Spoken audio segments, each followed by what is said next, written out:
here in my garage. Just bought this used Ford Focus 2005. It's always nice to have fast cars here in the San Leandro Hills. You know what I like more than materialistic things? Knowledge. Hi everyone, it's Pablo Narez, the host of the Young Adult Finance Show, and I hope you all like my Tai Lopez impersonation. And today I'm going to talk about why I still drive my $380 Ford Focus.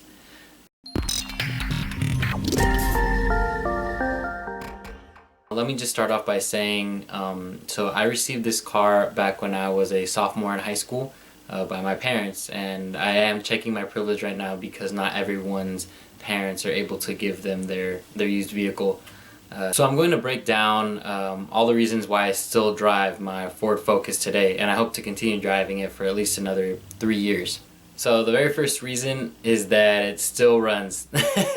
And if I could end the video there, I would, because that's pretty much what it comes down to, is it still runs and it still takes me to point A to point B. So again, for me, it's functionality is first. The second reason why I still drive it is that a car note is extremely expensive. I believe on average the average United States car loan is about $550, which is a huge amount. That's more than half of what I pay in rent already. So I can't imagine what it'd be like to have that looming over me as a monthly reoccurring payment that I have to do.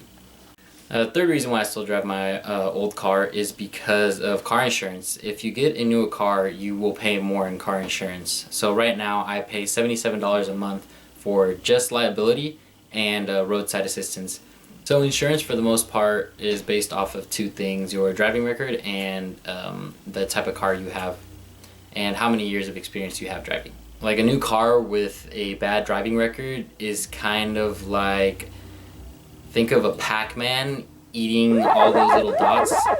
The Pac-Man is the car and the little dots is your income. It's just gonna eat away at it and you're never gonna see that money again. Fourth reason why I still drive my Ford Focus is that cars are a depreciating asset.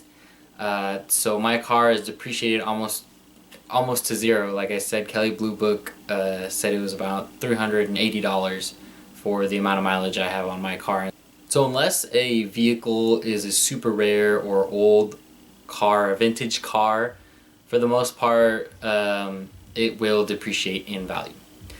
And what depreciation means is just an item or a property or anything just loses its value over time.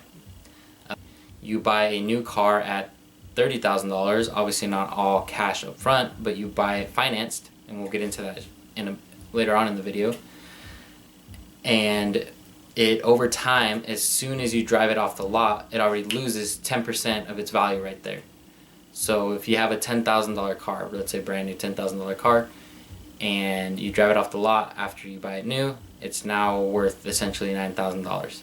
So over the course of the first 5 years, that's when the most depreciation will occur. So it'll start out here again at 10,000, and then over 5 years it'll drop down to about 60% in value. And then the next reason why I still drive my Ford Focus is because of financing. If I were to purchase a new car, I don't have the cash to buy it all up front, so what I'd have to do is finance it. It does not make sense to finance something at, even if it's low at 2 or 3%, on a depreciating asset. I'll say that one more time. It does not make sense to take out a loan to pay for something that will go down in value. To sum it up, you're essentially paying money to lose more money. Like, you don't want that. Nobody wants that, but people still do it anyway. And the last reason I still drive my Ford Focus, and this is more of a personal one, is that if I were to buy a new car, that increases my debt-to-income ratio, and I can go over that in a later video. But that essentially just means I wouldn't be qualified to get a larger loan that would be required to buy a home in the area that I live in. So I need to keep all my debts at an extremely low level, and purchasing a vehicle would essentially end those those dreams of being able to buy a property by next year. And so that about wraps it up on why I still drive my 2005 Ford Focus valued at $380. I hope you all like this video. I hope this gives you guys some ideas to think about when you're in the market to purchase a new car. So I just want you to quickly think about these things. If you do, one, do you really need a new car at this moment? Two, if you do, look into buying a certified used vehicle by the manufacturer, not by the dealership. Number three, try buying a car that's at least 5 years old so that all that depreciation we talked about earlier is taken on by the first owner. Oh, and then the next one would be try to buy a used vehicle that only has one owner, so that way the owner can the one and only owner can kind of tell you, you know, maybe it has a certain issue with it and they know everything. And thank you all for tuning in again this week, and I hope you enjoyed the video. Let me know in the comments below if you currently drive a new car or a used car, if you have a car note at the moment, or if your car is paid off. Thank you all, and have a great day.